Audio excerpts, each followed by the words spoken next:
आता बातमी समोर येते सिंधुदुर्गातून।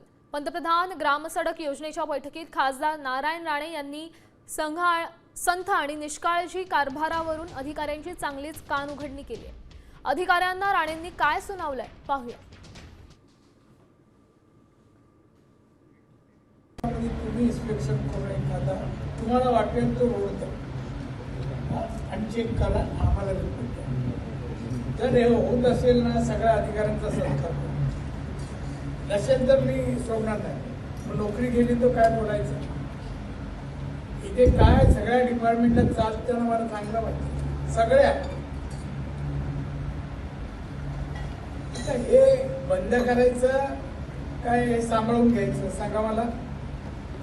सांभाळून घेणे आमच्या दृष्टीने पाप आहे। जनतेची आम्ही मतं घेतो, जनता पैसे देते, हे कामं करायला जनतेचे पैसे आहे ना, तुमच्या आमचे नाही पैसे आहेत।